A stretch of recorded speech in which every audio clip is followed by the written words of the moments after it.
Listo.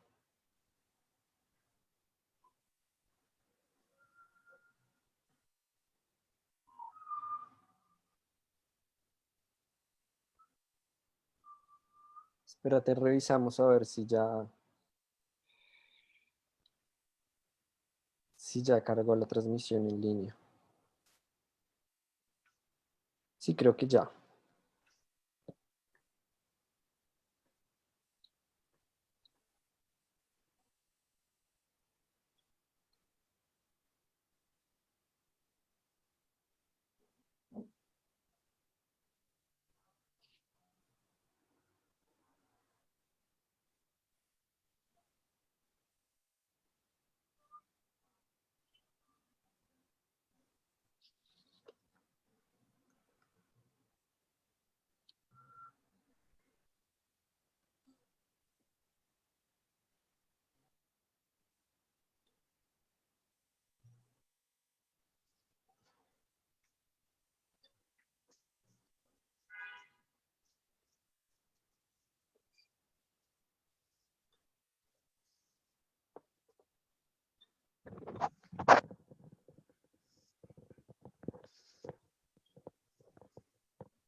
Bueno, para las personas que ya nos están viendo en la transmisión, en contados minutos vamos a comenzar con el panel de apertura de nuestro evento.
Bueno,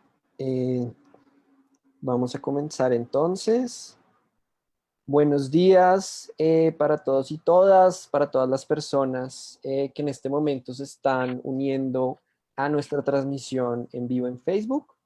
Bienvenidos y bienvenidas a esta tercera jornada de estudios del Colombian Studies Group, que es un grupo interdisciplinar de estudiantes de posgrado en la ciudad de Nueva York y activistas interesados e interesadas en cuestiones de Colombia. Ya llevamos varios años organizando eventos, charlas, discusiones sobre distintos temas de la historia y la situación de Colombia, y esta es pues nuestra tercera jornada de estudios concentrada en el estudio del uribismo. La hemos llamado precisamente 20 años de uribismo en Colombia, modelos y dinámicas de un modelo de país, en la que buscamos precisamente ubicar un poco en qué consiste el uribismo.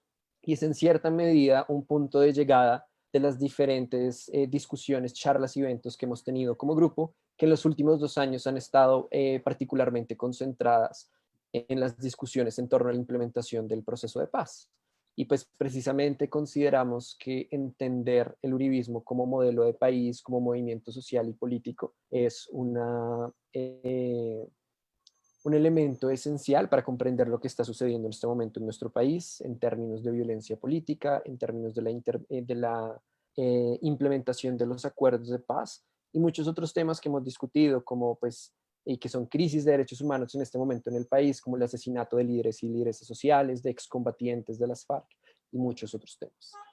Entonces, como muchas de las personas que en este momento se estén conectando pudieron haber visto en nuestra programación, La idea es que vamos a tener un panel de inicio y un panel de cierre con profesores y profesoras dedicadas a distintos temas de estudio de la historia y la situación política, económica y cultural de nuestro país. Y en la mitad vamos a tener dos mesas de personas que se han animado a participar en nuestra tercera jornada de estudios. Entonces, para dar inicio a nuestro panel de apertura, una mirada histórica del uribismo como un fenómeno social y político, nos acompaña primero la profesora Mari Roldán, profesora de Historia Latinoamericana de la Universidad de la Ciudad de Nueva York, y nos acompaña también Cristina Rojas, profesora del Departamento de Ciencia Política y directora del Instituto de Política Económica en la Universidad de Carleton en Canadá.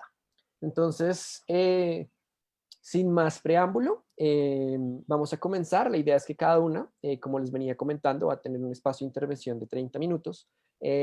Y queremos empezar con una pregunta bastante amplia, que es, ¿cómo podemos entender al uribismo como modelo de país, pero también como movimiento social y político en un contexto más amplio? ¿Qué discusiones podemos conectar con el uribismo, ya sean en la historia de la violencia política en el país, ya sea en la construcción del sistema político? Bueno, en una diversidad de temas en los cuales podamos articular el uribismo y entenderlo, como decía, como en una mirada histórica, como fenómeno social y político.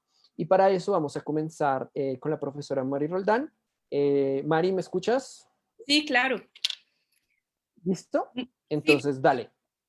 Bueno, Toda muy tuya la buenos audiencia. días y muchas gracias por la invitación de poder hablar un poquito sobre el uribismo. No va a ser una charla formal en el sentido de haber escrito un paper o algo, sino más bien un poco con las líneas que me entregó Oscar de hablar, de insertar como en una larga duración el uribismo, sobre todo en el contexto de Antioquia, y el papel que esas experiencias, digamos, regionales y los antecedentes de Uribe, porque me parece que su formación en Antioquia y en un momento muy clave nos da luces para decir algo sobre lo que viene a ser sus políticas de seguridad democrática más adelante, su relación con las Fuerzas Armadas y los paramilitares,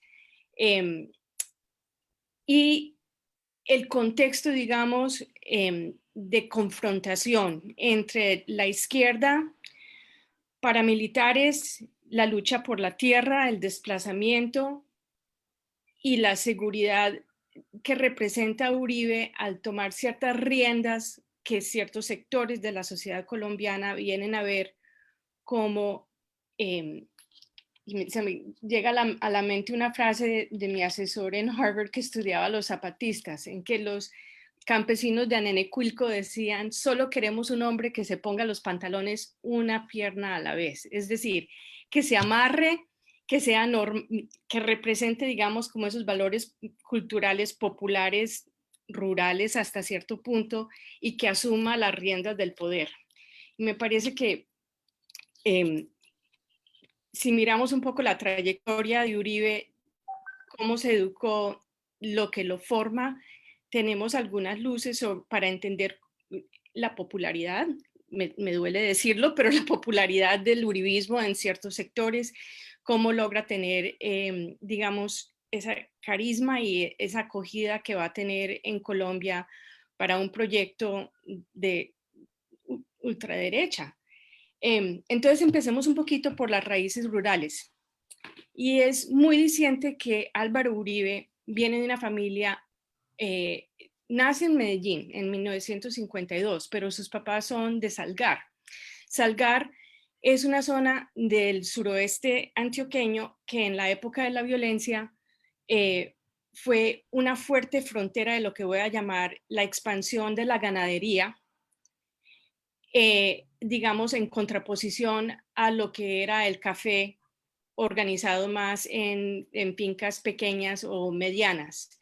Y es una zona que experimenta la violencia de una manera fuerte y de donde empieza a organizarse, ahí ve uno, digamos, el perfil, diría yo, de ese antagonismo que empieza a emergir, a pesar de que es una familia liberal, que empieza a emergir en ciertas zonas de frontera, para decirlo así, em, a donde chocan dos formas de subsistencia y de trabajo de la tierra, y en que la ganadería empieza a ampliarse. Nace en el 52 en Medellín, pero vive los primeros 10 años de su vida en Salgar, a donde su papá tiene una finca, a donde la mamá, que es oriunda de Salgar, y esto me parece importante, es algo que comparte con Gaitán. Es su mamá la que es la influencia grande y política. Fue una mujer que es muy interesante, feminista, ya militaba en la política, incluso en la época de la violencia. Y en el 54, cuando Rojas Pinilla le da el voto a la mujer colombiana, pero no lo puede ejercer evidentemente hasta el plebiscito de 1957, o se conforma la ley en 1957 y puede ejercerlo en 1958 con el plebiscito, va a ser la primera consejera, miembro del Consejo Municipal de Salgar, reivindicando los derechos de la mujer, que me parece muy interesante, y presidenta de esa entidad. Es una activista del Partido Liberal 1A. Ella va a ser la que da una cierta formación, por ejemplo, a Álvaro Uribe, y lo comparé con Gaitán porque va a ser también la mamá de Gaitán, la que es una fuerte partidista y activista del Partido Liberal, y la que realmente nutre, digamos, o es una influencia primaria, digamos, en la organización y en la influencia política de su hijo. Es el mayor de 5 hermanos, se pasan a vivir a Medellín, al barrio de Laureles, en 1962, cuando tiene 10 años, y empieza a estudiar en el colegio de los benedictinos, de donde lo echan por haber entrado en peleas con los curas. Me parece muy gracioso. Y acaba terminando el Instituto Jorge Robledo. Y de ahí pasa a la Universidad de Antioquia a estudiar Derecho. Este es un momento, calcúlelo, o sea, nace en el 52, se va a vivir a Medellín en el 62, en un barrio de clase media, Laureles, a donde también está Héctor Abad Faciolince, incluso la hermana Vicky de Héctor Abad estudia en los benedictinos, a donde también estudia Álvaro Uribe. Hay una tradición, se gradúa en el 71, 70-71, entonces son los finales de los 60, los 70, en que se militaba la tradición, digamos, de formación de políticos en un lugar como Antioquia, pero yo creo que en otras partes también de Colombia, pero muy marcado en Antioquia era que se militaba desde el bachillerato.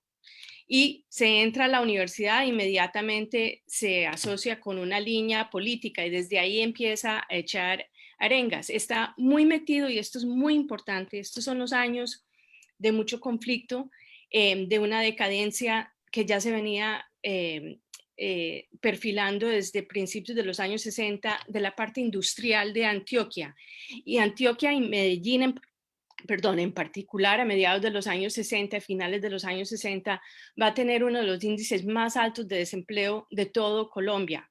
Pasa de ser, digamos, una ciudad en que se había enorgullecido de haber sido líder industrial, la primera a industrializarse en Colombia, de haber sido un sector, digamos, de hasta cierto punto ascendencia social para ciertos sectores, a pasar a ser una ciudad en crisis, una ciudad que ha experimentado una gran migración de las zonas rurales hacia la ciudad en la época, algunos a raíz de la violencia, otros sencillamente en búsqueda de mejores opciones para sus hijos, educación, por ejemplo, servicios públicos, etcétera, pero una gran migración, tanto así que se calcula que más del 40% de los habitantes de Medellín en los años 60 no, como el 50%, no habían nacido en Medellín, venían de zonas rurales y el 14% de otras zonas de Colombia. No era inusual, por ejemplo, que se vinieran a estudiar a Medellín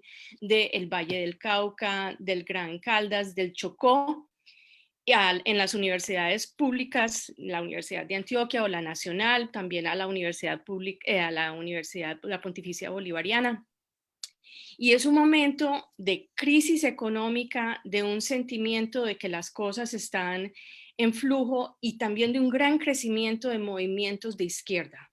La Universidad de Antioquia, concretamente, a donde va a estudiar Álvaro Uribe, es, yo diría, un microcosmo de lo que es digamos, las distintas líneas de conflicto que se ven en Colombia más ampliamente. Ahí hay el grupo que usted quiera, incluso en algún momento, pero como Cristina que estábamos hablando antes de que uno trabaja estos temas y llega un momento en que uno se siente tan untado y tan deprimido que se tiene que zafar, pero en algún momento hice un estudio que mapificaba la Universidad de Antioquia, porque habían sectores a donde se organizaban los secuestros, en otros a donde, por ejemplo, se sabía que no se podían dar si uno era mujer, porque era el lugar o el sector de las violaciones. Otro a donde estaba presente los paramilitares, otra donde estaban todos los grupos de izquierda, y había que manejar la universidad como manejaba el mapa de la ciudad de Medellín. O sea, habían territorios y territorios que no se podían cruzar. El centro, digamos, de mucho, como en otras partes como la nacional, de conflictos ideológicos va a ser precisamente el Departamento de Sociología y la Facultad de Derecho. Y ahí va a haber uno todas las posibilidades, con decirle que, por ejemplo, Carlos Gaviria, que va a ser miembro de la Corte Constitucional y una persona de izquierda, aunque yo diría, porque trabajé con él, más del liberalismo de la Revolución Francesa, ¿sí? Son todos esos valores que vienen como del liberalismo clásico. Va a ser uno de los profesores de Álvaro Uribe, porque él es profesor de la Facultad de Derecho y forma toda una generación. Entonces, en la Universidad de Antioquia se ve absolutamente todo y ahí todos entran en contacto los unos con los otros. Es también un momento de tirar piedra, es un momento de movilización, es un momento en que varias de las personas que van a participar en la izquierda después se van a ir a la ultraderecha. Hay un fenómeno un poco parecido que también ocurre aquí en los Estados Unidos, digamos, de personas que fueron de la izquierda trotskistas y que después se van al neoliberalismo y vemos que se vuelve difícil, por ejemplo, de distinguir exactamente en qué dirección va a terminar las personas. Con decirle algo de José Obdulio Gaviria, el consejero y eminencia gris, para decir algo de Álvaro Uribe, empieza estudiando en La Ceja con Eduardo y Carlos Pizarro León Gómez en el seminario, se pasa al Liceo Antioqueño, se gradúa.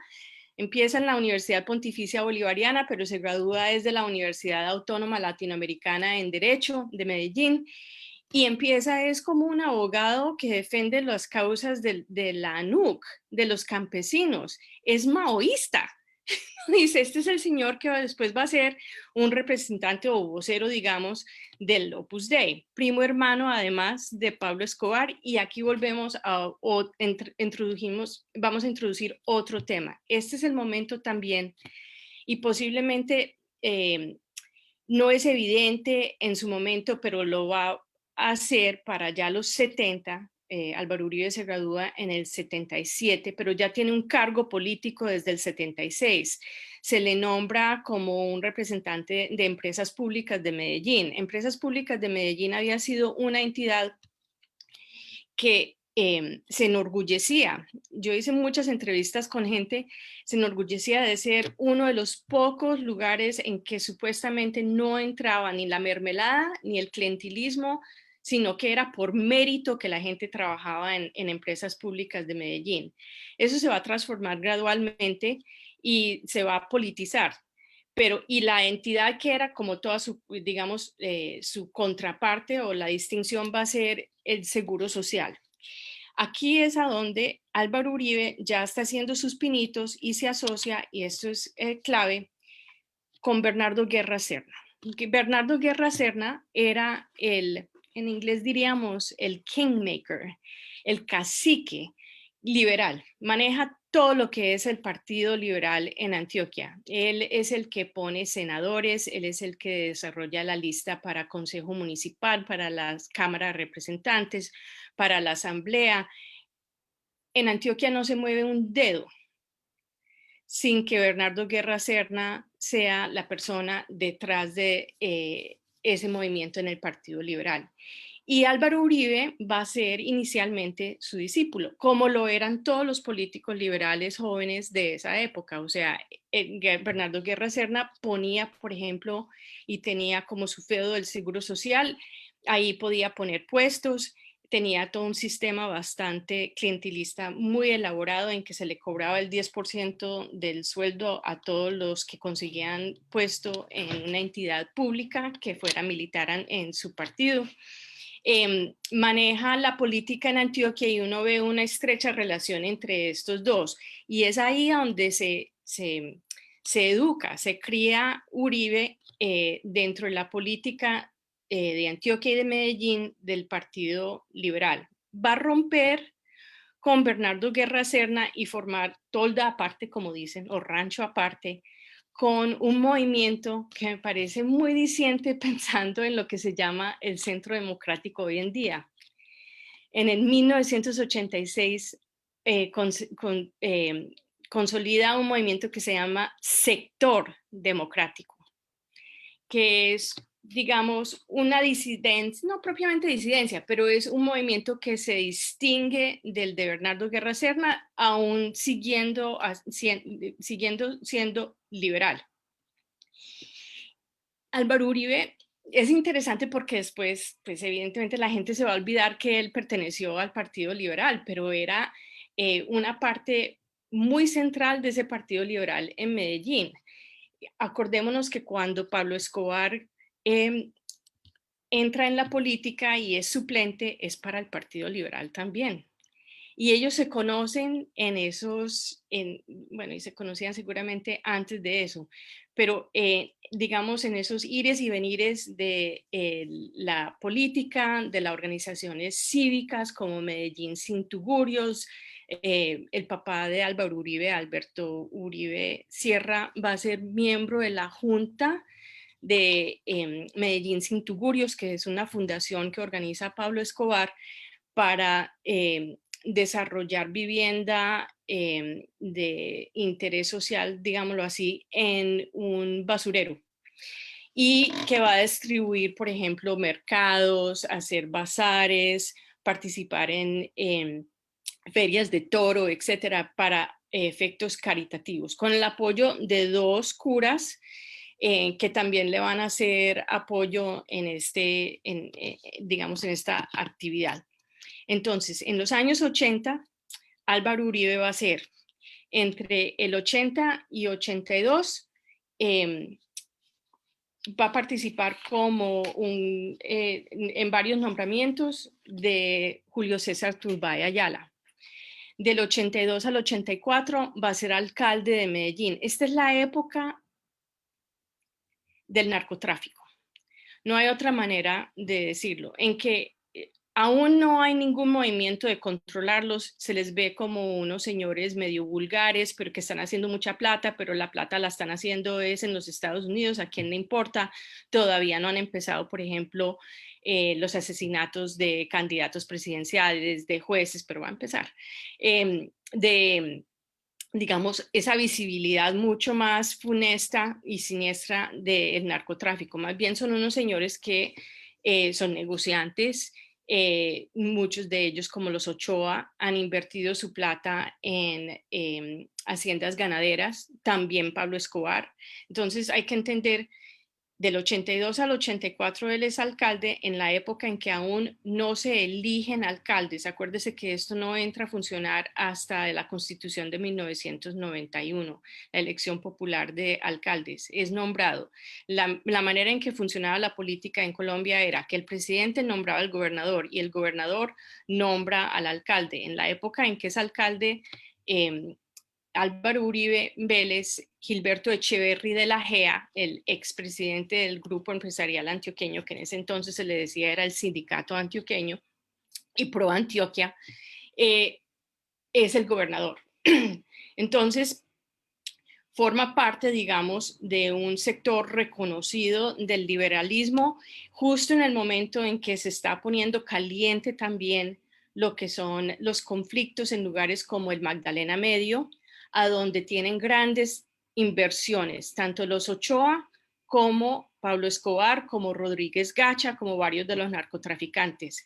No es, después de salir de Salgar, aquí tengo que hacer un paréntesis, Alberto Uribe Sierra, el papá de Álvaro Uribe, tenía una finca muy grande, Las Guacharachas, que todavía pertenece a la familia Uribe, que queda en el límite porque es tan grande que aborda dos municipios, San Roque y Yolombó, zonas que también habían sido muy afectadas por la violencia. Ahí es a donde empiezan a movilizarse también, y viene también desde la época de la violencia clásica, en que hay contrachusmas contra guerrilla liberal en esa zona, y después es uno de los lugares a donde también la familia de los Castaño, que van a ser los formadores de lo que se va a volver la SAUC, en que va a operar, por ejemplo, después el bloque Metro, varios de los grupos paramilitares. Estas son zonas de grandes haciendas ganaderas que suplen, por ejemplo, las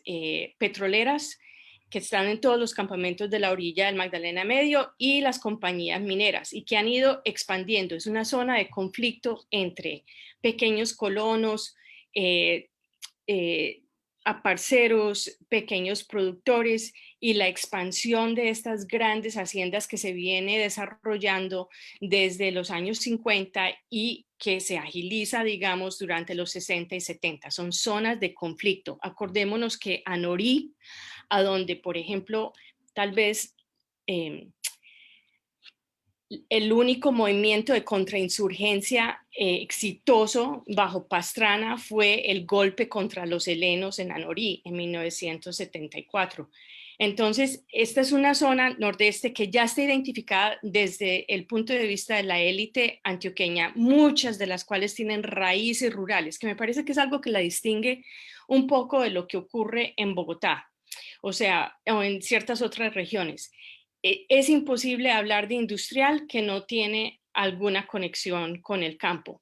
Son formas de inversión y de tradición que vienen desde muy atrás y no se distinguen necesariamente. Pueden ser personas que viven en la urbe y que son grandes industriales o comerciantes, pero mantienen esas raíces profundas en la zona rural.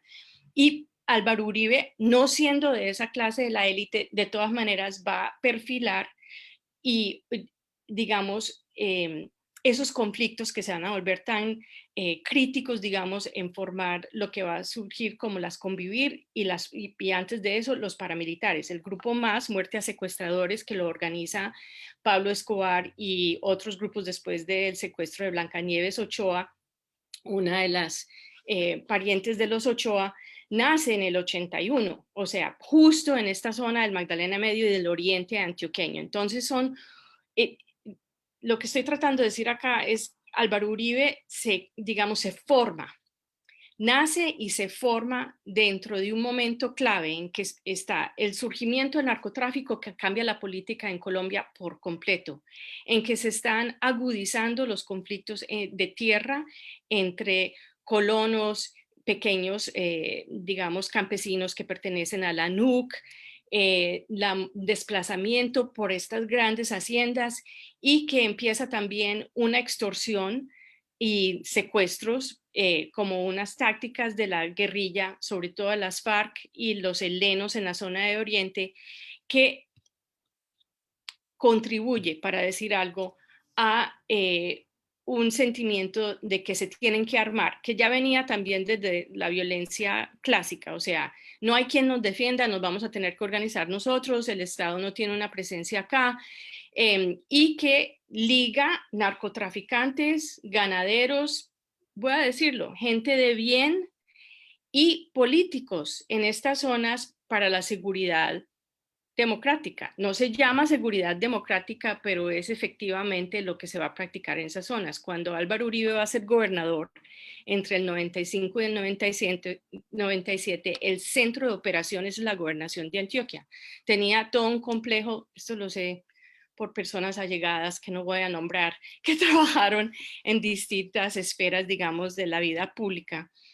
Se manejaba toda una red de computadores con walkie-talkies. Los miembros de la élite que tenían inversiones, por ejemplo, en tierras y intereses económicos en zonas de conflicto, podían hacer seguimiento de las Convivir y de la protección a esas tierras, o si había surgido algún ataque sobre ellas. Además, es el momento en que se empieza, que es uno de estos aspectos culturales, en que se empieza en la Cuarta Brigada a organizar, por ejemplo, programas para que uno se pueda inscribir y saber manejar armas de fuego para poder defenderse. Estos son civiles de clase alta que se entrenan a saber eh, y adoptan, digamos, esa idea de que van a tener que ser ellos los que defienden sus intereses. Y Álvaro Uribe se vuelve muy ligado a eso. Cuando llega al poder nacional, creo que ya vemos, y aquí voy a terminar, varios de los elementos que van a formar no solamente su política nacional, sino también que van a que pasan, digamos, de lo que podría haber sido unas experiencias netamente regionales, pero se vuelven unas experiencias y la base para unas políticas nacionales. Vemos esa importancia, por ejemplo, de establecer la seguridad en el campo, de los nexos entre narcotráfico, ya sea porque se participa directamente. Mucho se ha dicho que cuando fue director de la Aeronáutica Civil en Medellín, distribuyó más licencias para las aeronaves de los narcotraficantes, como 2.100 y pico, que todas las licencias que se habían distribuido por el Estado Nacional entre 1954 y el 2002. Es impresionante, ¿no? Y eso va a permitir que haya un crecimiento enorme de la flotilla de los narcotraficantes y que se ensanchen, pero me parece que no es un fenómeno solamente de la región. El narcotráfico va a ser algo que cambia profundamente la política a nivel nacional, y Álvaro Uribe, de alguna manera, siempre ligado o asociado con tanto la expansión del narcotráfico, su participación en la organización de estos grupos paramilitares o de seguridad, con las Convivir, que conste no las crea Álvaro Uribe, sino que son creadas bajo el gobierno de Gaviria, con Rafael Pardo. Ahí es a donde se pasa el decreto que permite la creación de las Convivir, pero a donde va a tener, digamos, su expansión inicial y, digamos, un entusiasmo va a ser en Antioquia. Eso se traduce después a políticas nacionales como la seguridad democrática y a la vez esa noción que va en crecimiento de que Uribe es una persona que cumple lo que dice que va a hacer. Recordémonos, y aquí voy a terminar, que Uribe va a ser el presidente que le sigue a Andrés Pastrana.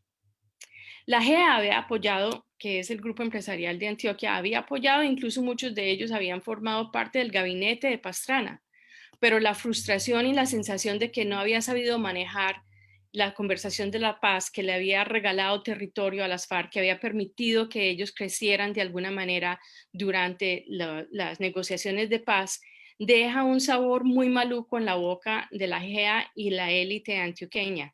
Y cuando Uribe llega, va a tener un apoyo enorme desde ese grupo que ejerce un poder bastante importante, digamos, tanto abiertamente como detrás de bámbulas,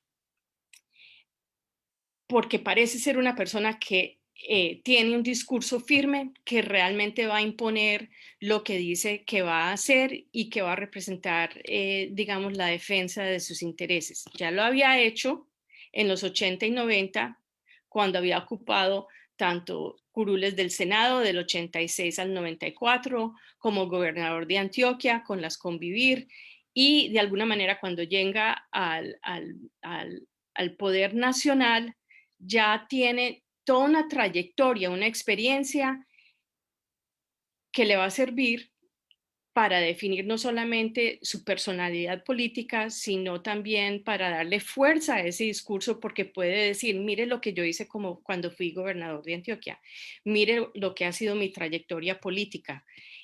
Y viene detrás de un gobierno totalmente fracasado como el de Andrés Pastrana y un sentimiento de frustración de que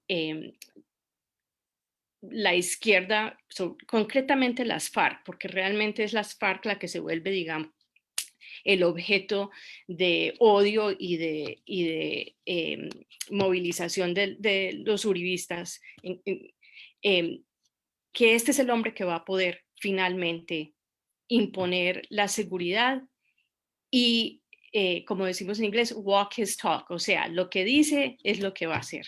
Y voy a terminar ahí. Muchas gracias, profesora Mari, por este contexto histórico tan interesante sobre el uribismo. Muchas cosas seguramente no solamente yo sino otros no las sabíamos, como esta participación temprana en política electoral en el liberalismo en Antioquia, el contexto del narcotráfico. Sin duda no sabía lo de las licencias de aviación que permitió. Creo que es bastante eficiente. Quiero también saludar a las personas que se están uniendo a nuestra transmisión desde Canadá, desde Argentina, Estados Unidos, Colombia. Y recordarles que si tienen alguna pregunta, nos la pueden escribir en el chat de la transmisión en vivo y luego la intervención de la profesora Cristina, pues procederemos a dar lectura a estas preguntas y pues armar un poco también la conversación.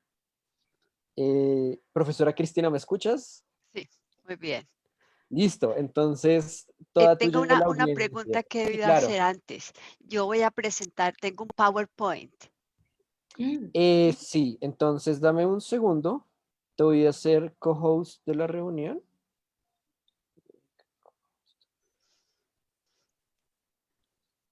Y ella te debería dejar presentar, como Ok, compartir la pantalla. Dime si puedes. ok. Bueno, primero, antes de abrir el PowerPoint, decir que estoy muy contenta de estar acá. Mil gracias por la invitación, Oscar. Es un placer estar con Mary, con Fabio Enrique López.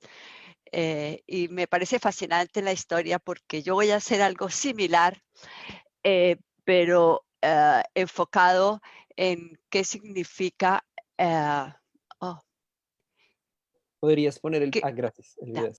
qué significa ser hijo ya no de una familia y de una mamá tan cercana, pero ser hijo o hija de Colombia y sobre todo ser hijo de la política colombiana, de la política liberal o conservadora. Entonces, las dos cosas empatan muy bien. Muy gracias, Mary, por la presentación.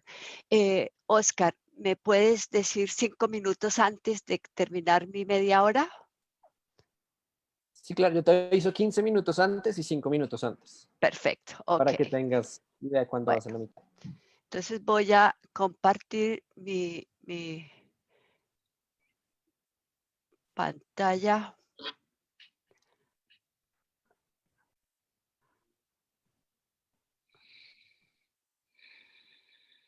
Bueno, y mi charla la voy a enfocar sobre un aspecto de Álvaro Uribe y es la imposibilidad de la política.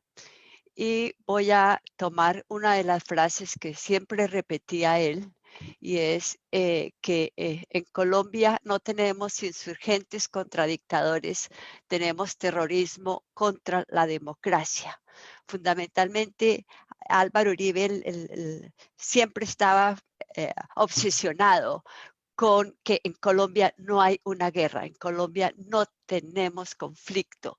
Esto lo repetía muy a menudo. Entonces yo voy a decir por qué y cómo es que se viene, cuáles son las consecuencias de este no ver el conflicto, que se ve muy reflejado en lo que él denomina su teoría de la seguridad democrática. En esta teoría es central en que no hay antagonistas políticos, hay bandidos o terroristas.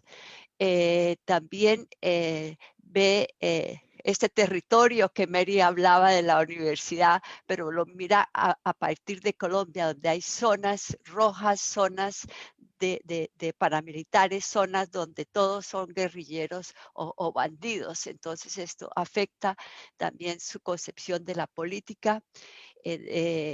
Lógico, ver que la vida es desechable, no vale, ¿no? Es una persona pragmática, muy orientada hacia beneficios económicos y fundamentalmente mira a la ciudadanía como desde el punto de vista de la seguridad. es decir, son informantes, son colaboradores que tanto van a ayudar a derrotar a este enemigo común de Colombia. Esto diría, son así en pocos términos lo que caracteriza la imposibilidad de la política de Álvaro Uribe. Oscar nos pidió que nos fijemos en las continuidades históricas entre Álvaro Uribe y este proyecto de Colombia. Entonces, yo miro precisamente esta despolitización de la política como una continuidad que viene prácticamente desde el inicio de los partidos políticos en Colombia hasta el Álvaro Uribe. Yo diría todavía hay esa tendencia a despolitizar la política. Y no fue solamente Álvaro Uribe. Las FARC, si bien al comienzo tenían una política de defensa campesina, muy pronto se enfocan en una estrategia militar. Y después del bombardeo olvidé Campo Verde, Campamento Verde, bueno, donde vivían allí, le dicen finalmente adiós a la política. El otro grupo, que son los paramilitares, igualmente su objetivo es hacer una limpieza política, no dejar nada de la política, erradicar a las FARC y a todos los colaboradores, todo lo que tenga que ver con la política. Y desde allí se entiende la guerra contra la sociedad. De parte en ese momento, las multinacionales y todos los narcotraficantes que querían tener territorio también lo hacen de una manera totalmente fuera de las reglas de la política.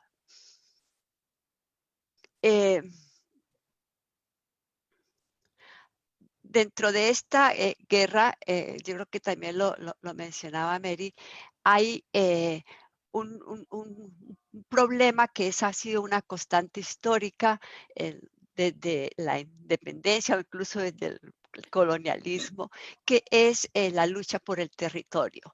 Pero al centro de esta lucha hay una equivocación, es decir, cada uno de los actores entiende algo distinto por lo que es el territorio. Entonces, el territorio para las multinacionales es una cosa muy concreta, donde van a sembrar la palma africana y lo necesitan libre de obstáculos. El territorio para los políticos es otra cosa diferente. Mientras que el territorio para, por ejemplo, los indígenas o las comunidades afrodescendientes es su vida, es su existencia, es lo que ellos van a defender como parte de su proyecto.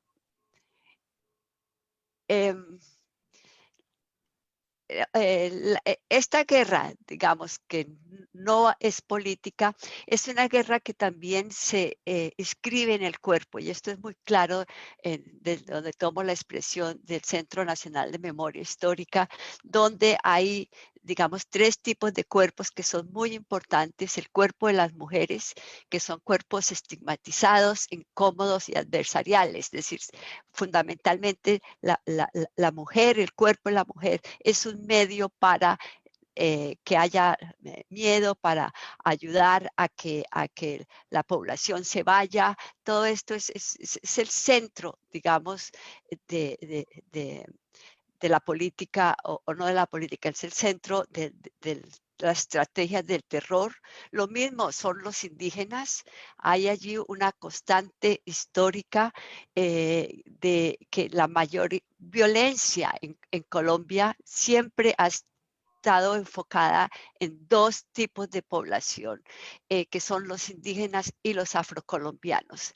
Y lo que es importante y a mí me llama la atención es que estas guerras contra las mujeres, contra los indígenas y los afrocolombianos, fue una guerra, y todavía yo diría, es una guerra invisible.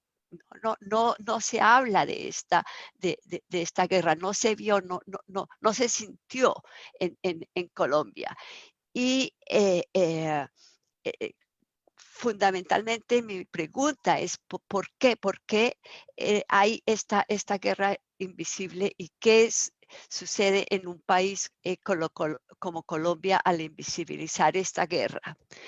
Y mi argumento es que en Colombia hay dos tipos de política.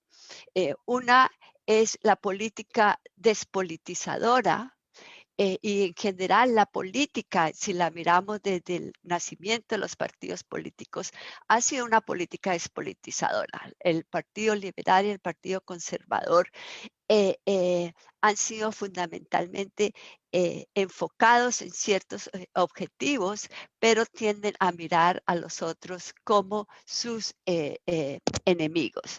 Y esta guerra que se ha hecho contra las poblaciones ha tenido como objetivo de que estos grupos que no cuentan para ellos no puedan enfocar y no puedan hablar sobre cuáles son sus demandas. Y está el otro grupo de estas poblaciones quienes han perseguido una política politizadora, es decir, una política para lograr sus propios fines. ¿Cómo defino yo estos dos tipos de política? La política despolitizadora fundamentalmente se define desde un único orden social, que es el orden de la civilización, de la modernidad, patriarcal, capitalista, criollo. Ay, mi video no está. Otra vez. Perdón, yo tengo que...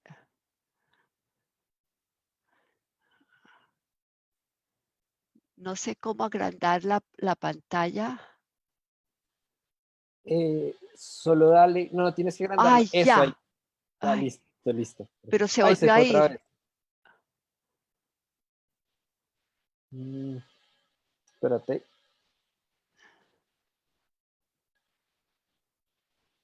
Listo. Creo que no, ya está funcionando. Bueno, perdón. Sí, ya Bueno, está funcionando, pero fundamentalmente la política politizadora lo que busca es hacer públicos los desacuerdos y transformar la guerra silenciosa en una batalla abierta, interrumpir las categorías y los espacios asignados, por ejemplo, en el caso de indígenas y poblaciones afrodescendientes. La idea es de que se le ha asignado un papel inferior, no solamente inferior, sino que las voces no son entendibles, no cuentan, no expresan lo que deberían expresar. Es una política que relaciona mundos y que abre espacios de negociación.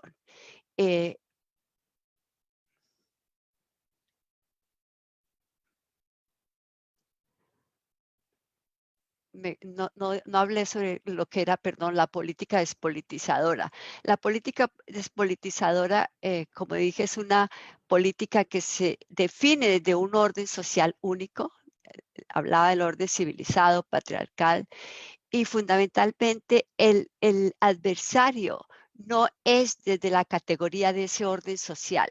Y la manera como se saca de ese orden social es precisamente identificándolo como transgresor, como salvaje. La idea de terrorista, salvaje, chusma, bandido, bandolero, ha sido una idea dentro del sistema político colombiano. Y cuando usted es el salvaje o el bandido o el bandolero, no puede negociar. No, como le decía, no tiene un papel dentro de la política. Y la única alternativa es renunciar a su propia existencia o asimilarse al orden moderno. Y es precisamente contra ese orden y ese espacio que se le ha asignado. Ahora, me parece importante repetir o decir que no creo que en Colombia haya una cultura de la no negociación o que haya una cultura heredada de los odios partidistas, como algunos politólogos dicen. Yo creo que en Colombia hay épocas donde ha habido política politizadora. Este es el caso del periodo de la independencia. Colombia nació, y esto me parece muy importante, Colombia nació como un momento donde había muchos mundos que se expresaron los afrodescendientes, los indígenas, las mujeres vendiendo chicha, todas ellas, todos ellos y ellas hacían parte de la política. Pero esto se fue perdiendo, ya voy a explicar cómo y por qué. Otro momento que fue importante fue el de la Asamblea Nacional Constituyente, cuando estudiantes, indígenas, afrodescendientes, sectores medios hicieron todo un movimiento para pacificar el país. Y este también es lo que me parece lo que sucedió y está sucediendo en la negociación, lo que sucedió en la negociación de paz, donde tanto las mujeres, y esto es importante, como las comunidades étnicas precisamente interrumpen ese deseo de hablar únicamente entre las guerrillas y el gobierno. Dice, un momento, nosotros somos actores, nosotros somos las víctimas de la violencia, queremos un espacio y tienen que luchar y siguen luchando por este espacio de negociación, un espacio para poder hablar. Este para mí representa lo que yo llamo la política politizadora. Ahora, ¿qué pasó en los distintos periodos? Tengo varios periodos, me voy a saltar algunos porque creo que no tengo mucho tiempo. Por una parte, bueno, en el periodo posindependencia hay, como lo mencioné, hay movimientos indígenas que empezaron a defender sus resguardos en 1815, 1820. Los esclavos también empiezan a formar sus movimientos, a crear pueblos al lado de las haciendas. Hay precisamente en el Cauca lo que se llamó la Guerra del Surriago, donde defienden y castigan a quienes los castigaban antes con el Surriago. Está el fenómeno del cimarronismo, pero también hay estrategias de los partidos para acallar estas poblaciones. Una de estas estrategias, como lo dice, documenta Marisa Lazo, es todo el discurso, el imaginario de armonía racial. Aquí no hay racismo, todos somos iguales. Y fundamentalmente, cuando las poblaciones indígenas o afrodescendientes protestaban o reclamaban, se les decía, ustedes están haciendo una guerra de razas. Se les llamaba bandidos inmorales, ¿no? El reclutar a estas poblaciones para la guerra fue otra manera de despolitizar la política. Y me llama la atención que en las guerras del siglo XIX, cuando uno mira qué medidas se tomaron, uno encuentra que sí hubo cambios en el federalismo y la relación con la iglesia, pero también todas las guerras, fundamentalmente hubo legislación muy fuerte que, por ejemplo, permitía exportar los esclavos que se rebelaran, la ley de la vagancia, que fundamentalmente era decir, no se permite que estén sin hacer nada, y la ciudadanía en 1843 era mucho más restringida que la ciudadanía en 1810. La ciudadanía en 1810, todas las constituciones sin excepción declararon por iguales eh, eh, a indígenas, afrodescendientes libres. No hablaron de mujeres, pero en general había este espíritu. En la 43 esto se va desapareciendo. Con el régimen que yo llamo régimen civilizador del siglo XIX, como se ve aquí en esta gráfica, un letrado leyendo sus libros guiado por un indígena. En este régimen civilizador, a pesar de que hubo apertura, digamos, a mucha más apertura en términos de aliarse con las sociedades democráticas, pero también hubo una gran, como lo ilustra Sanders, por ejemplo, en su libro, también hubo una gran movilización política por parte de estos sectores populares. Hubo colonización de baldíos, sociedades democráticas de artesanos. Yo no creo que, como lo dice Sanders, que uno puede decir que los indígenas fueron conservadores y los afrodescendientes liberales. Yo creo que fueron incorporados en la política liberal o conservadora, pero con un intento de nuevo despolitizador. Despolitizador porque cuando uno vemos qué consiguieron estas poblaciones fue muy poco. No se pronunciaron sobre los ejidos, el Partido Liberal no quiso hacer ningún otro reforma, digamos, del régimen de la tierra. Se desatendieron sus demandas. Y esto ocasiona fundamentalmente la crisis de 1870, luego de la guerra que se llamó la Guerra de las Escuelas, y la llegada de la regeneración. Ahora, la regeneración fue más abiertamente, yo diría, antipolítica o contra la política de estos grupos, como se ve en la centralización, crear una república unitaria, darle gran poder a la religión católica, limitar la participación política y el sufragio. Al comienzo del siglo XX hay un deseo de progreso. Con el progreso, lo que denominamos progreso, fundamentalmente hay otro tipo de politización politizadora, la movilización obrera. Se crea el Partido Socialista, el Partido Comunista. En el Cauca también está todo el movimiento que se llama la Quintinada, organizado por Quintín Lame. Están las luchas campesinas. Una experiencia que me parece increíble, la experiencia de la colonia agrícola de Sumapaz, donde un grupo de campesinos buscan tener una vida en común, compartir la propiedad. Se crean las ligas campesinas, el UNIR, es decir, hay toda una efervescencia política, pero esta política está acompañada del punto de vista de liberales, conservadores, perdón, al comienzo del siglo XX y luego de los liberales, en toda una discusión que es muy despolitizadora, como es toda la discusión que se hizo sobre la degeneración de la raza.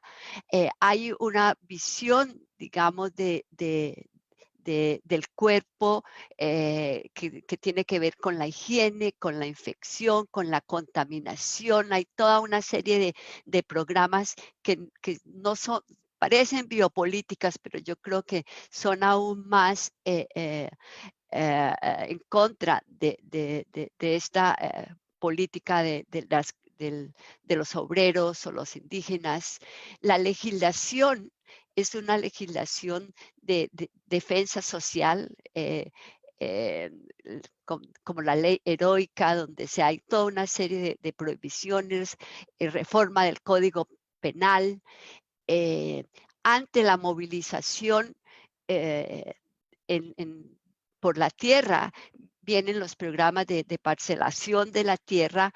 Y durante el gobierno liberal, y aquí a mí me encanta el trabajo de Catherine Legrand, cuando ella dice que las reformas de Alfonso López no fueron lo que todo el mundo dice progresistas y a favor de la reforma agraria, sino fueron terriblemente regresivas. Y fundamentalmente en este momento, dice ella, se da un cambio en toda la estructura y la tenencia de la tierra hacia la gran propiedad en contra de la democratización que se llamaba en ese momento de la tierra. Y hay también una colonización que es una colonización violenta que se sienta sobre la racionalización y la feminización del territorio. a mí me encanta un artículo que tiene Mary sobre el Urabá, por ejemplo, y cita este poema, trae este poema que se llama El Progreso, donde progresar es violar el indio, el monte, la cascada. Bueno, se ve esta feminización y racialización que permite precisamente a estos colonos colonizar y aprovecharse de la tierra, del territorio. Viene el periodo de la violencia.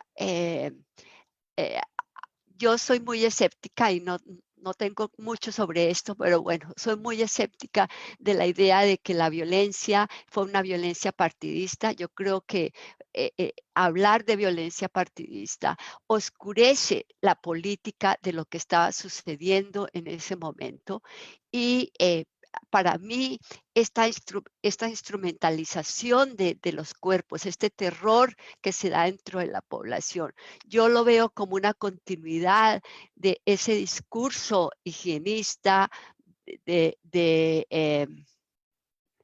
este discurso higienista que se daba anteriormente. Incluso cuando miramos a Gaitán, que está en el centro de la violencia, cuando miramos a Gaitán iba a todas partes con el cepillo de dientes y el jabón, y era obsesionado con la higiene de la población, y era obsesionado también con acallar a la población y dejar que lo representara. Era obsesionado con la enfermedad. Yo recuerdo una frase que decía,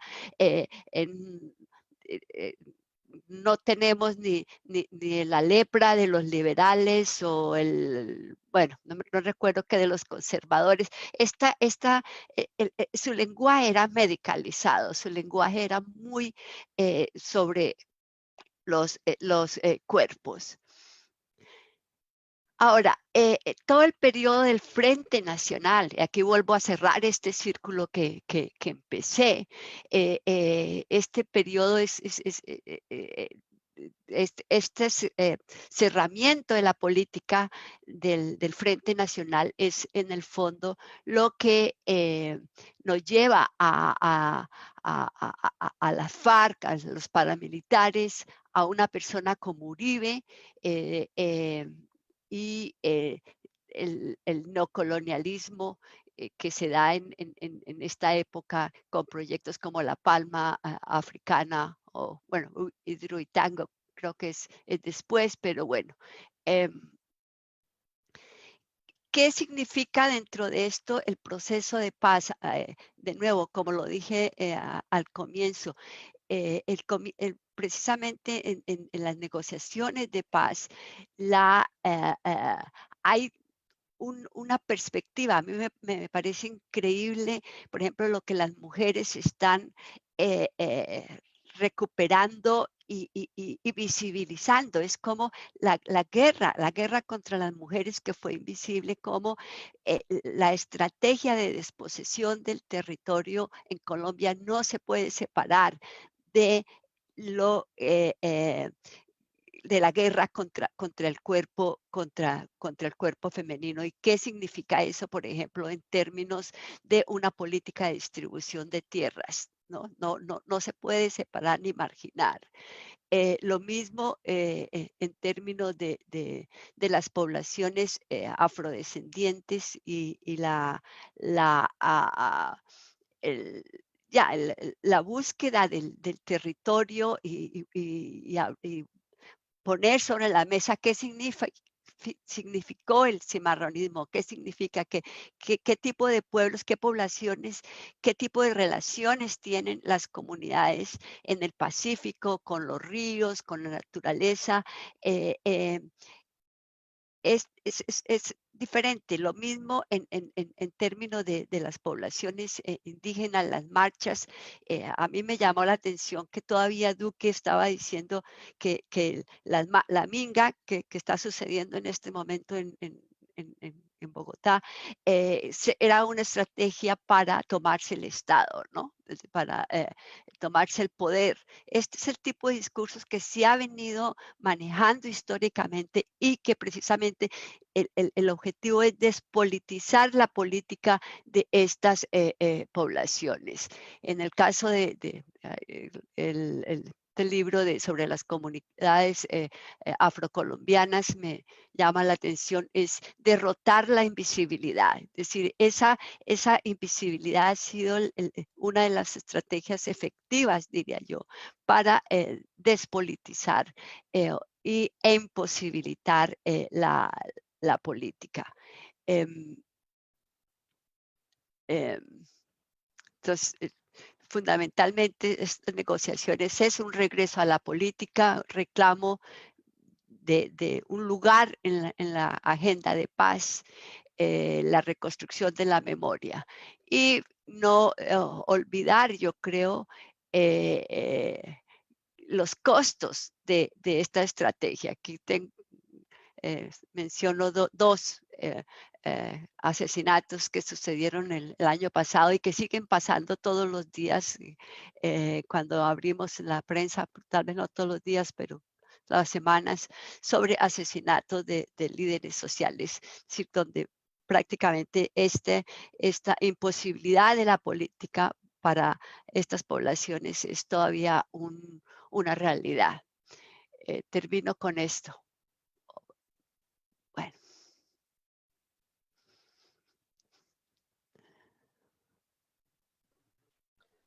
Profesora Cristina, muchas gracias por tu intervención. Esta discusión sobre el funcionamiento de la política en Colombia durante el siglo XX en últimas también nos permite comprender los distintos conflictos sociales, políticos que están articulados a lo que hoy en día llamamos uribismo, ¿no? Y muy interesante el contraste con la mirada histórica que nos hacía la profesora Mari Roldán sobre esta gestación de Uribe como político en Antioquia y cómo se relaciona con las dinámicas de otros lugares del país. Voy a empezar con algunas preguntas que nos han puesto para ponérselas a ambas, para que podamos un poco también abrir la discusión y la conversación, y también pues a todas las personas que nos están viendo. Por favor, recuerden que pueden escribirnos por la sección de comentarios de la transmisión en vivo en Facebook, y yo iré presentándole las preguntas a las profesoras. Entonces, la primera que quiero poner sobre la mesa, que puso un miembro del Colombian Studies Group precisamente, es, se ha dicho mucho, o está nuevamente la discusión ahora, de si hay fascismo en Colombia, de si se puede considerar como si el uribismo es una forma de fascismo, y ahorita ponían precisamente la discusión por dos cosas.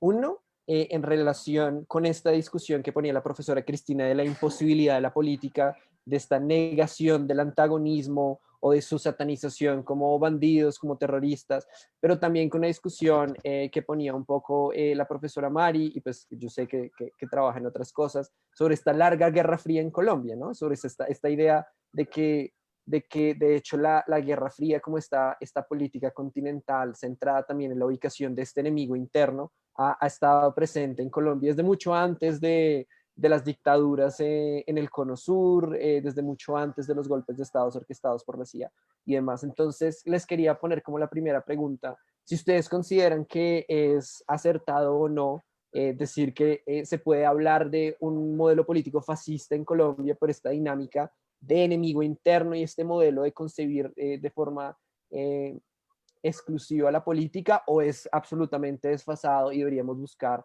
otro tipo de conceptualizaciones para entender el uribismo.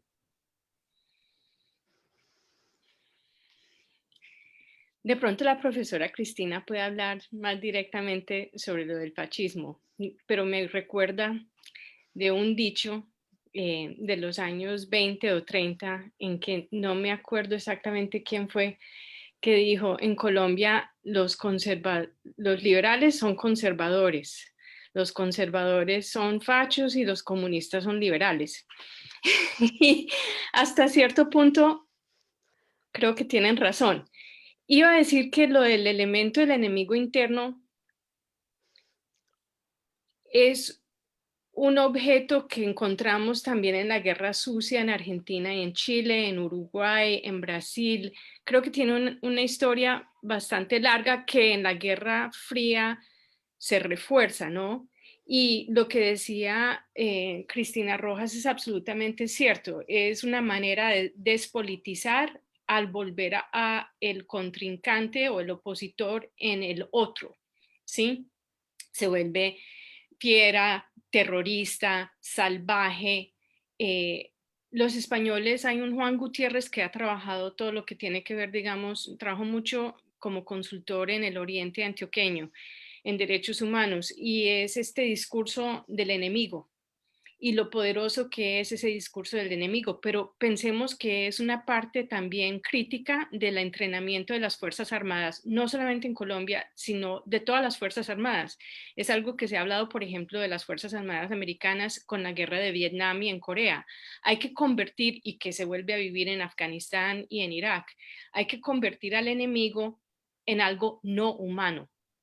¿Sí? Es negar la humanidad, porque al negar la humanidad es posible extraerlo de la política, precisamente como y considerarlo un opositor legítimo, ¿sí? Es sacarlo de ese, me pareció que fue muy interesante lo de Cristina Rojas con la politización y la despolitización, porque es precisamente excluir a ese individuo. Fue algo que vi muchas veces al analizar, por ejemplo, el conflicto y el movimiento de la no violencia en un lugar como, en una región como Oriente, en subregión de Antioquia, y era tratar de combatir esta noción de igualar a los habitantes de un territorio con el territorio y a la vez con los que ocupan ese territorio, es decir, con las fuerzas, ya sean los paramilitares o la guerrilla o las fuerzas armadas, en que los seres humanos y los residentes dejan de tener una identidad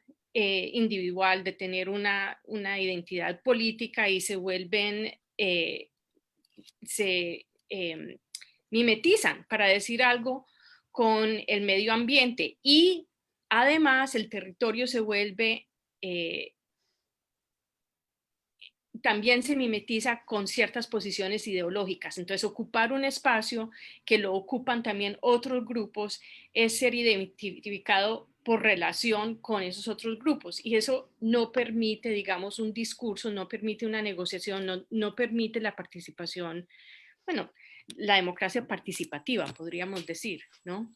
Entonces, hablar de fascismo creo que tiene elementos. Si por fascismo queremos decir autoritarismo, eh, poder utilizar un cierto discurso que cala muy profundo, digamos, en ciertas sensibilidades y cultura, incluso popular, para reforzar o para defender unas políticas que son bastante retrógradas.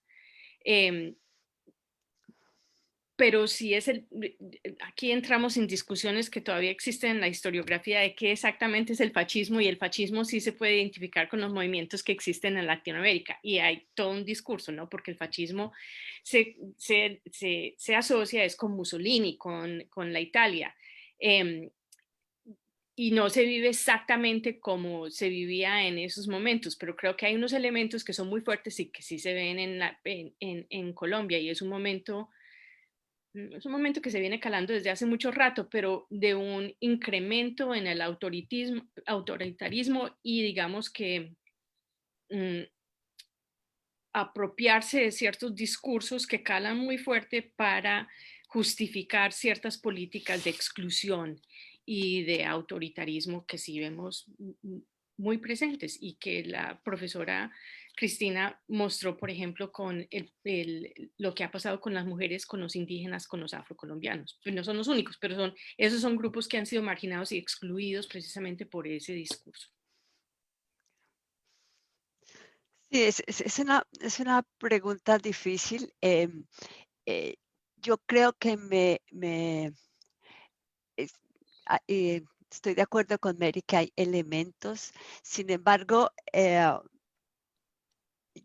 mi tendencia, y yo creo que es mejor, o no mejor, no, sino mi tendencia es ver que no hay un un total cierre de la política, ¿no? Como en el fascismo, ¿no? O el totalitarismo, que se cierra la política, se decreta que se acaba la política, ¿no? En Colombia, como yo mostraba en todos estos periodos, en los más difíciles de la violencia, en la época de Álvaro Uribe, en todo esto, hay política. Y hay proyectos como las comunidades de paz, mencioné el caso de las comunidades de Sumapaz, es decir, hay las comunidades afrodescendientes, ha habido resistencia. Y es precisamente esa resistencia lo que se pretende acallar, ¿no? Lo que se pretende despolitizar. Y una palabra en cuanto a las comunidades afrodescendientes e indígenas, yo creo que para mí son un poco más que cualquier otro llamémoslo víctima, ¿no? En el sentido de que eh, y por eso yo me digo que tengo un enfoque de colonialismo o decolonial, en el sentido de que si miramos incluso el nacimiento de la política, cuando miramos las teorías de Hobbes o eh, Hegel o Kant, eh, fundamentalmente se excluyeron ciertas maneras de vivir. Y estas maneras de vivir fueron fundamentalmente las maneras de vivir en ese momento de los esclavos y de los indígenas, y se consideró la política como algo superior, como algo que no tenía nada que ver. Y en el fondo, politizar la política es subvertir estos elementos de política que aún en los regímenes más democráticos todavía existen. Todavía, bueno, toda la discusión que hay en Estados Unidos, en Canadá, la discusión de Bolivia, la discusión de Colombia, es de dónde vienen estos elementos, de dónde es una política moderna, una política republicana. El pensar que solamente en el espacio público se puede hacer política, y a mí me parece muy interesante lo que las feministas están haciendo y diciendo en América Latina, ¿no? Y es eh, eh, eh, eh, feminicemos la política, ¿no? Feminicemos la política, ¿cómo? Haciendo política desde lo doméstico, ¿por qué lo doméstico se excluyó de la política? ¿No? Y en todas las democracias y el pensamiento democrático, no, es que lo público, lo público es acá, ¿no? Y era un público masculino, y ahorita hay toda esta, a mí me parece que esta desclasificación de la política, ¿no? Es para mí democratizadora y es recuperadora de esta dimensión. Y con una categoría como fascismo, yo no creo que seamos capaces de recuperar ese aspecto. Muchas gracias a ambas. Voy a seguir con una pregunta que hace uno de nuestros participantes en la transmisión en vivo. De hecho, muy a continuación de esta reciente pregunta, y es, dicen, ¿no hay ahora también desde ciertos sectores de la oposición una lucha despolitizadora contra el uribismo, es decir, quitando la entidad de adversario y calificándolo como perverso, como desviado?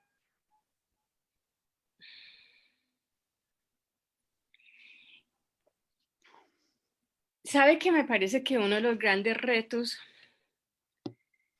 en Colombia se vuelve en cierto momento cómo escapar las limitaciones que impone un cierto discurso o patología política? Y con eso quiero decir, porque es un poquito abstracto, que no es inusual que aquellos mismos grupos que han sufrido de ser invisibilizados o de tildados de salvajes o tildados de terroristas o de amenazar contra la democracia, en algún momento adopten las mismas herramientas o estrategias de los que los han marginado a ellos para criticar y también enmarcar al enemigo, ¿no? Y me hizo pensar un poquito en cómo, en el caso de la violencia clásica, los trabajadores de los campamentos de petróleo y de las grandes minas en el Magdalena Medio antioqueño, que vivían criticados y marginalizados y excluidos de la política, tildados de 9 abrileños porque habían apoyado a Gaitán y supuestamente habían participado, por ejemplo, en la toma del campamento de la Shell, etcétera. Paradójicamente adoptan y se apropian de ese término y dicen sí, y lo hacen para imponer el miedo, para hacerle, digamos, oposición a las fuerzas que quieren destruirlos y minarlos. Y es tanto el terror que logran, o sea, se apropian de esa patología del terror que digamos, le atribuye el gobierno central y dice, sí, y entonces a ver si se mide a venir a controlarnos y a eliminarnos. Me parece que es una estrategia muy interesante, ¿no? Pero, pero cierra el discurso político, porque al caer, digamos, en el uso de las mismas herramientas que ha utilizado el opositor, acaba también limitando, digamos, ese espacio en que puede dialogarse, en que se puede abrir posibilidades para, no vamos a decir que van a llegar a un acuerdo, pero de conversar. O sea, la deshumanización lo que hace es que impide el diálogo, impide el intercambio, impide la política en el sentido, digamos, clásico que quiere darle y que comparto la profesora Cristina, ¿no? Entonces, entiendo por qué pueden apelar y es, digamos que una estrategia del desespero, pero me parece que es finalmente contraproducente, ¿no? Es caer en la misma trampa de la cual han sido víctimas y por la cual han sido deslegitimizados, marginados de ese espacio político. Sí, yo creo que tengo muy poco que agregar a lo que decía Mary. Tal vez una frase que no me recuerdo bien cómo está formulada de Fanon, cuando decía las herramientas del amo no pueden ser las herramientas para liberarse. Yo creo que lo otro también es cierto. Y el reto aquí, que es muy importante, puede sonar teórico, pero yo creo que es importante, y es la necesidad de reinventar la política, ¿no? De pensar la política diferente, no es volver a los mismos odios, ¿no? O a las mismas estrategias, sino qué significa en un momento como este el repensar y poner la política en, como decía yo que están diciendo las feministas, ¿no? O algunas de estas comunidades del Pacífico colombiano, ¿no? Que en este momento están produciendo mucho sobre ¿qué puede decir sobre la relación con la naturaleza? ¿Qué puede decir sobre la propiedad? Sobre tantas cosas. Entonces, demanda unas herramientas y una política diferente. No es volverse exactamente, eso es la venganza, digamos, ¿no? Entonces, esa sería mi respuesta. Y es interesante, por ejemplo, con las comunidades de paz, algunas de ellas como el de Montes de María, que han rechazado no solamente, o sea, la definición que ellos le dan a una comunidad de paz no es la definición que maneja el gobierno o el Estado colombiano. Y piensan el territorio y lo que representa ser parte de una comunidad como algo muy distinto que no se limita a la jurisdicción del Estado o a la limitación física del territorio, y en parte es para zafarse de lo que me parece que es asfixiante en la política, o sea, ha vuelto asfixiante en la política colombiana, y es que uno queda atrapado por los términos que se le atribuyen o se utilizan, y al repetirlos constantemente y se ven reproduciendo en los medios, por ejemplo, de comunicación, la persona desaparece, los grupos desaparecen y sencillamente en su puesto queda unos rótulos: terrorista, salvaje, guerrillero, lo que sea, y de ahí no se puede operar, ¿no? Entonces, un poco también tratar de escapar esa trampa, y ha sido muy difícil porque es tener, me parece que ha sido una lucha por encontrar un vocabulario que no cae ni en la izquierda ni en la derecha tradicional. ¿Y cuál es ese espacio que logra escaparse de esas dos limitaciones? Ha sido uno de los retos más grandes que me parece que los movimientos, tanto las mujeres de la Ruta Pacífica, como los movimientos de indígenas y afrocolombianos, como otros movimientos de campesinos, sencillamente, ¿no? Para reivindicar sus derechos, se encuentran constantemente atrapados, constantemente limitados por, digamos, la hegemonía que ejercen esos términos excluyentes de la política colombiana. Sí, perfecto. Ya. Yo les tenía una pregunta continuando un poco con la discusión. Ambas se refirieron en su intervención de cierta manera a estos conflictos rurales, a estos conflictos por la tierra, a estos conflictos que incluyen en este momento comunidades indígenas, campesinos, comunidades afrocolombianas, y que están un poco en el origen de esta forma de hacer política y de este modelo de país que se ha constituido el uribismo. Entonces les quería preguntar, ¿cómo ven ustedes esos conflictos rurales, esos conflictos de comunidades indígenas, de comunidades afro y campesinos hoy en día en relación con el gobierno que tenemos hoy, ¿no? Y también esto un poco como tratando de identificar y de un poco contextualizar y entender la oposición acérrima del uribismo al proceso de paz y a cualquier intento de redistribución democrática de la propiedad de la tierra en Colombia.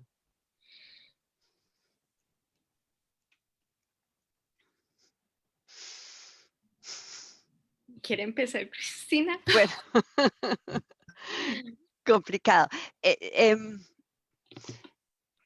Cuando yo hablaba, por ejemplo, de una política pluriontológica, ¿no? O pluriversal, eh, en el fondo significa que la lucha es por los significados, ¿no? Que la lucha es por decir, cuando, y eso fue muy claro o no muy claro, nunca ha sido claro, pero algo que me enseñó el haber estado estudiando a Bolivia, ¿no? Es decir, cuando generalmente toda en los años 50, luego de la reforma del 52, que fue una reforma orientada por la izquierda, digámoslo así, se dijo la lucha por la tierra y la tierra para el que la trabaja y toda esta visión que también existió en Colombia, ¿no?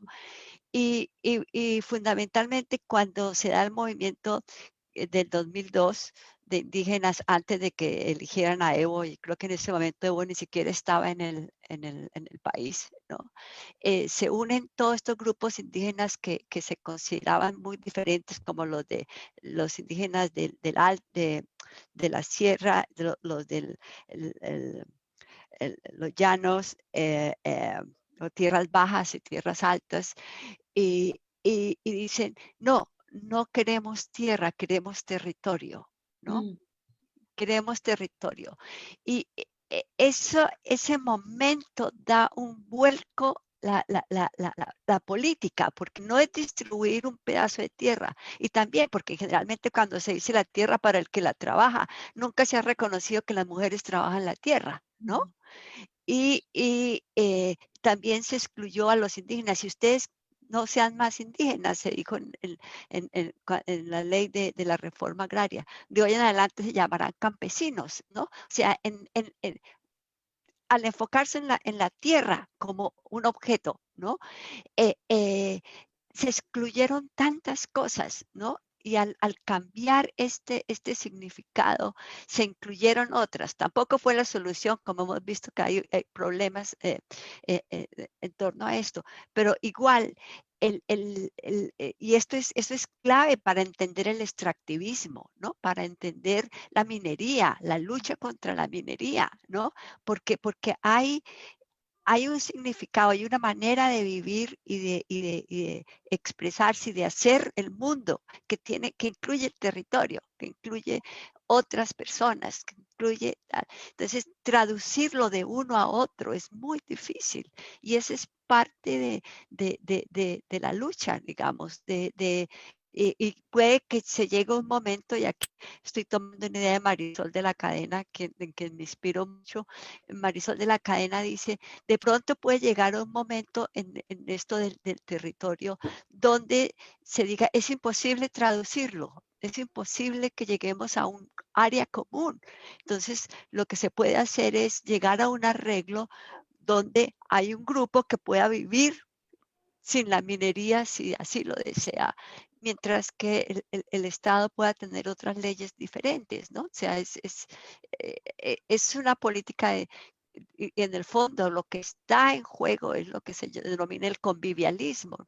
¿Cómo podemos convivir? ¿Cómo podemos convivir desde estas distintas propuestas sin que haya una equivalencia total en los conceptos o de que un lado sea, que es lo que yo llamo política despolitizadora, un lado sea el que tenga que imponer los significados y las reglas y la legislación en contra de los otros grupos?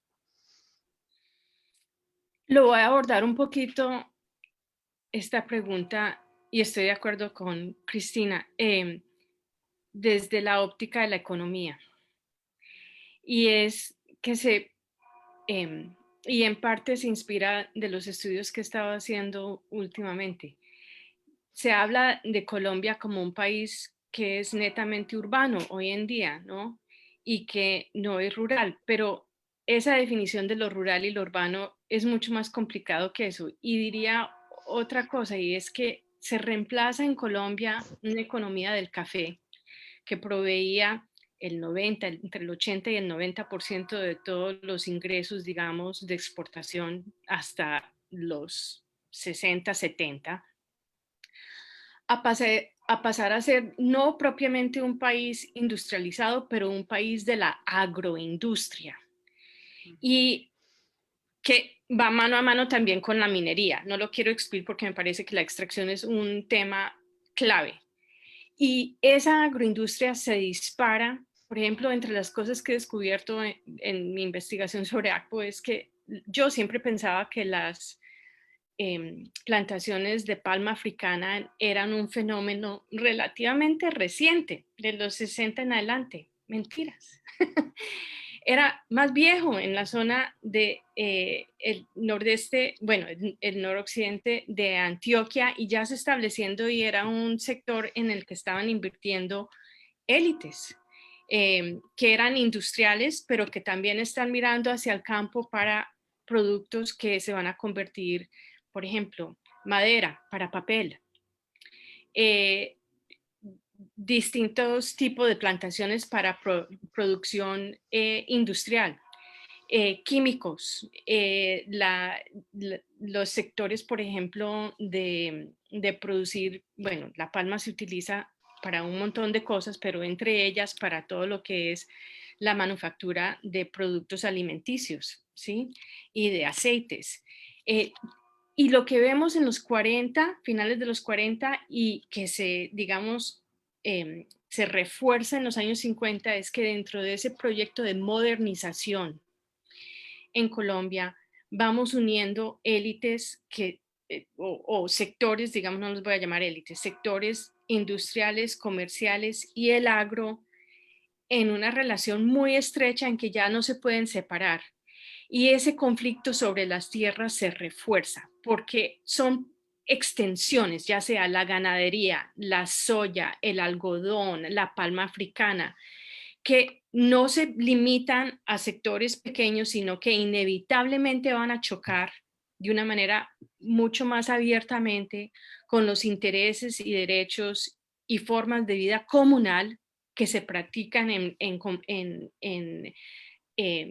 digamos, no solamente los campesinos, sino los indígenas y los afrocolombianos. No lo quiero reducir a que los sectores, digamos, las áreas geográficas que experimentan la violencia más intensa son exclusivamente aquellas a donde habitan esas personas, pero es que hay digamos, se encuentran, ¿sí? Son las zonas de la periferia, son las zonas a donde se van a establecer estos grandes intereses y eso necesariamente requiere de una política nacional económica. Es decir, no es solamente la lucha por la tierra que de pronto se vivió antes de los años 30, eso persiste, pero es ahora también una lucha por el control de grandes territorios y el manejo de mano de obra y de población porque están dedicadas a la extracción o a la agroindustria. Y eso ya lo convierte en que es, y cada vez constituye un elemento más grande de la economía nacional. Cuando vemos, por ejemplo, el gobierno de Uribe, para volverlo a conectar al uribismo, su política es de promover todo lo que tiene que ver con el sector energético. El sector energético está íntimamente ligado a la tierra, porque ¿qué son las hidroeléctricas? Son la expansión sobre grandes territorios, inundación, etcétera, a cuestas de los campesinos muchas veces y de las poblaciones que habitan eso, y con un manejo y un entendimiento de lo que representa el medio ambiente y la ecología que son completamente opuestos. Y vamos viendo cómo se vuelve el eje, la extracción minera, que Cristina lo sabe más que yo, se vuelve el elemento más importante de esa nueva economía y lo que va a sacar a Colombia, lo que la va a modernizar, lo que va a arrojar grandes recursos e ingresos. Y es, bueno, interesante, también preocupante cómo pasamos a ser otra vez una economía que se basa netamente en la extracción y la agroindustria. Eso tiene unas secuelas enormes, políticas, sociales y económicas, que las vamos a seguir viviendo por un buen tiempo. Cuando yo veía los cálculos de lo que se iba a distribuir de tierra, por ejemplo, para los que habían sido desplazados, etcétera, las cuentas no daban, porque la cantidad de concesiones de terreno que se había dado durante el gobierno de Uribe para estas compañías mineras y para concesiones para todo tipo de producto agroindustrial era tan enorme. Este es Felipe Arias, ¿no? Su ministro de Agricultura, que no había manera de, digamos, reconciliar eso con lo que debería ser la restitución de tierras para personas que habían sido desplazadas o obligadas de alguna manera a huir de ciertos territorios. No daba, absolutamente no daba. Y eso me parece que es crítico, ¿no? Claro, claro, claro.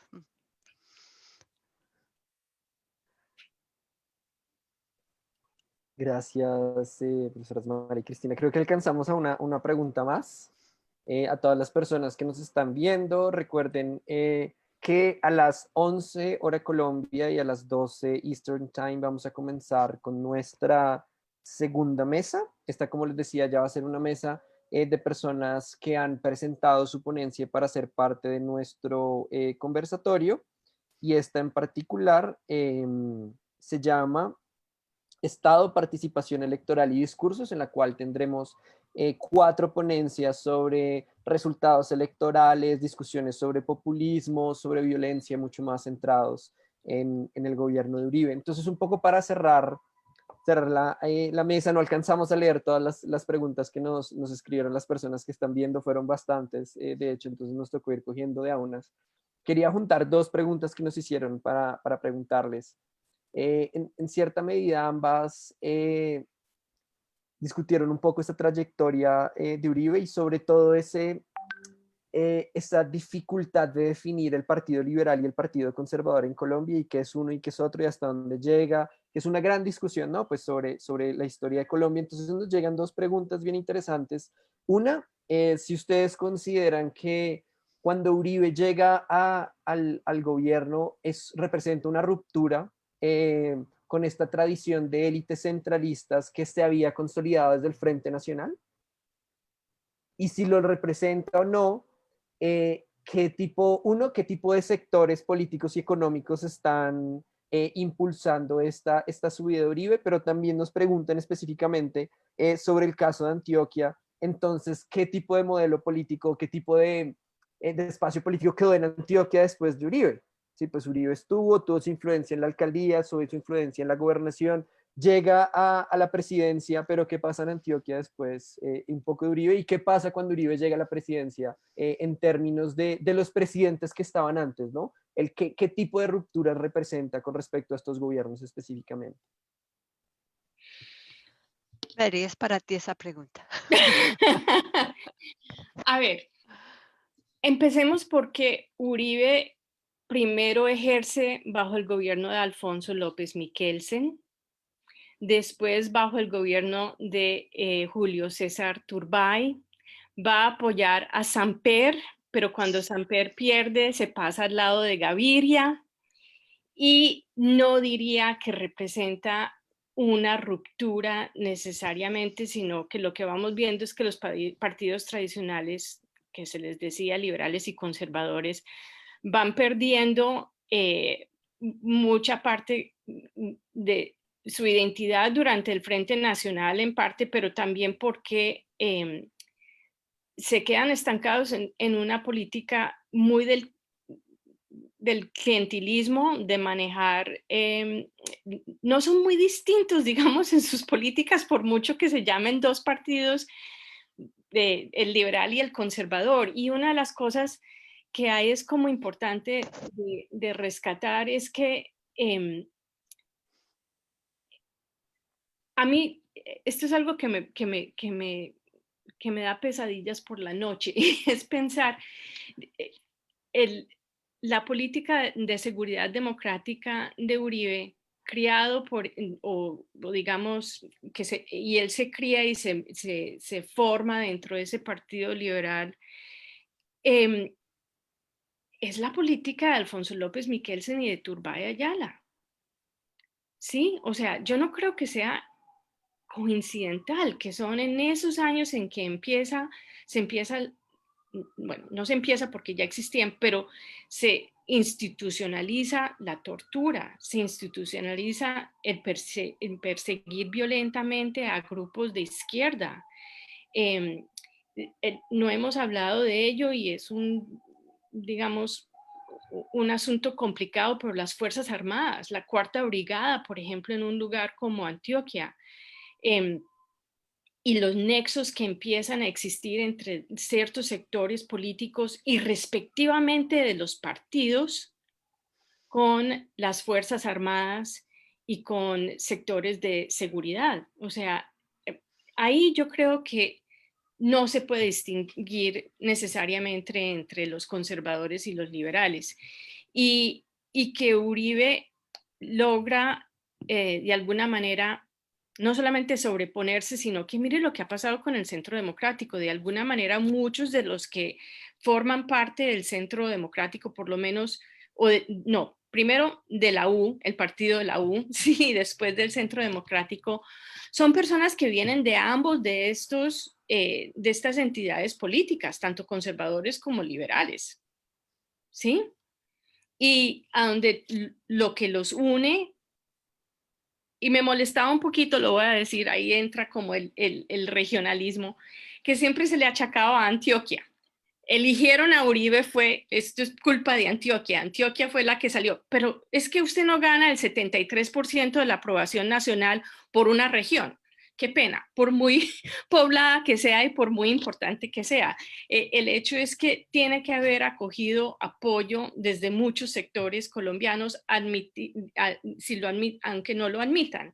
¿Sí? Ahí él logró de alguna manera sobreponerse a esos dos partidos, pero a la vez incluirlos dentro de esta nueva formación política. Y, y le ha dado mucho trabajo a ambos partidos, tanto el conservador como el liberal, reconstruirse. Operan es como aliados del uribismo Y en algunos casos, pues como oposición, César Gaviria es el líder del Partido Liberal y no comulga y presentan otros candidatos. Pero el hecho es que, ahí dijo algo Fabio, Huila es tan conservador como Antioquia. Huila, muchos lugares son tan conservadores. Caldas, ¿sí? Todo el viejo Caldas. Hay Córdoba, no, por Dios. Hay muchas zonas que son muy conservadoras y conservadores con C pequeña, porque esa es una distinción que tenemos que hacer, ¿no? Hablamos de liberal y conservador en mayúscula, pero en realidad en Colombia yo diría que hay el centro es centro derecha y es conservadores, incluso liberales, y esto se ve en Antioquia, pero se ve en otros lugares, con C pequeña, no necesariamente pertenecen a esa entidad política, pero tienen valores en común. Y lo que, no para atribuirle tanto poder a Uribe, pero lo que yo creo que él logró hacer de una manera nefasta es que sabe apropiarse de esos valores que están en común y construir otro movimiento político que de alguna manera eh, le saca la energía a estos dos partidos tradicionales y a otros movimientos también. No sé qué diría Cristina frente a eso. Sí, yo estaba leyendo un libro que publicó El Externado, no me acuerdo el título, sobre qué se puede aprender del siglo XIX sobre las negociaciones. Hubo 9 guerras civiles en el siglo XIX y 9 negociaciones. ¿Cómo se llama? Héctor Abad, ya, escribe la conclusión. Bueno, una de las conclusiones que se saca es que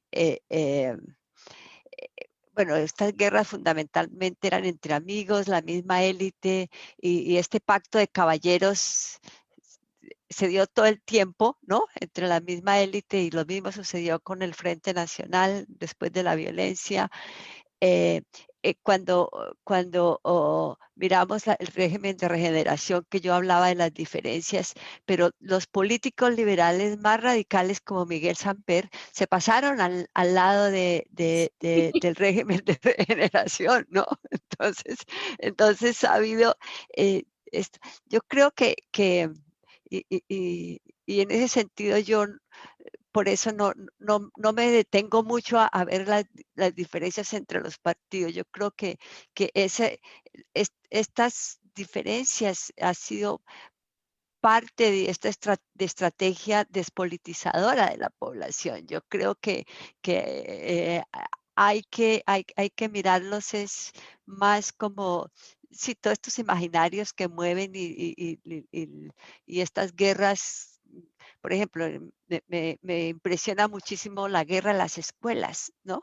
Donde hubo tantos muertos, y uno cree que sí, que fue porque los liberales se les ocurrió hacer una reforma y pedir que la educación fuera centralizada y que fuera laica, ¿no? Pero en el fondo lo que estaba jugándose ahí, y yo creo que por eso los conservadores pelearon tanto esa reforma, lo que se estaba jugando era el control de estas poblaciones, es decir, cómo civilizar, como decía don Miguel Antonio Caro, es que el problema es un problema de civilización, cómo vamos a civilizar a estas poblaciones que son todavía unos salvajes. Entonces no podemos dejar una educación laica, porque ese es el fin de la historia, no es el fin de la era. Lo que estaba en juego era algo mucho más grande. Y cuando uno mira cómo se resolvió esta guerra, y yo creo que eso amerita, y esto es un mensaje para tu audiencia, Oscar, si es posible, ¿no? Yo tengo todavía esa cosa de maestra, ¿no? De mandar mensajes a los estudiantes, que hay mucho por entender, ¿no? Por ejemplo, esa guerra que dicen que fue una de las más sangrientas del siglo XIX, que hubo muchas, se resolvió porque en algún momento los conservadores se tomaron Cali, ¿no? y los liberales estaban defendiendo en la parte norte del Cauca. Y se le encargó a un mulato, no recuerdo el nombre, que juntara un ejército y fuera a defender, a sacar a los conservadores de Cali, ¿no?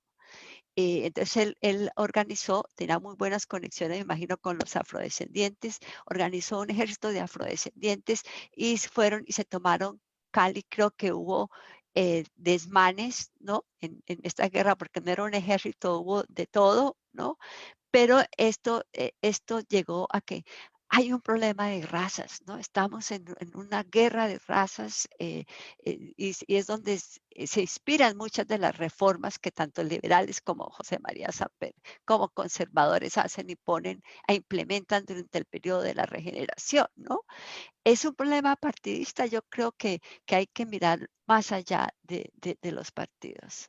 Cristina, ¿le puedo hacer una pregunta? Escuchándola, ¿las FARC acaba reemplazando el problema de razas? Es decir, ¿hasta qué punto la izquierda armada se vuelve el punto en torno al cual esas diferencias, digamos, de política entre los dos partidos se van evaneciendo y se encuentra un punto común, ¿sí? Así como en el momento en que cuando se define como algo como civilizados versus no civilizados, blancos, entre comillas, versus negros o indígenas, se traduce al discurso también de nosotros que podemos tener diferencias, pero al fin y al cabo lo que no somos parecidos es a la guerrilla, ¿sí? A la izquierda armada que amenaza sin distingos nuestros intereses, seamos conservadores o liberales, y que de alguna manera esa izquierda armada acaba ocupando, digamos, ese espacio que no deja de existir el racismo y la racialización, no quiero decir eso, pero de alguna manera ocupa ese espacio del otro Sí. en torno al cual se pueden organizar. Sí. Muy brevemente, yo cuestiono un poco que, digamos, el discurso de la raza como raza, ¿no? Es decir, creo que lo Sí, que hay detrás son proyectos de vida, sí, ¿no? sí, no estamos de acuerdo. Y que le pone, desde la FARC nunca entendió el movimiento indígena, por ejemplo, ¿no? No, pero yo digo desde el punto de vista de las élites, no tanto desde el Ah, punto de ya. vista de las FARC, que las FARC se vuelve, acaba encarnando, digamos, aquello que también le atribuían a estos otros grupos que de alguna manera le hacían oposición o amenazaban, se sentían como Claro, amenazando claro, claro. la hegemonía de esa élite. Era por ese Sí, lado. ok. Sí. Creo que ya nos mandaron un mensaje que es Ya. tiempo. Ya. Qué pena cortarles No, la conversación. Es que ya nos toca darle pues el espacio a la siguiente mesa. Tenemos programación para todo el día, de hecho. Están muy invitadas a participar si así lo desean. Primero quería agradecerles a ambas, a la profesora Mari y a la profesora Cristina por sus presentaciones. Muchas gracias, puntos de vista muy interesantes. De hecho, esta conversación quedó grabada y pues aprovechando un poco la virtualidad, planeamos pues poderla montar en la página del grupo y dejarla como pues un recurso para las personas interesadas en esta discusión.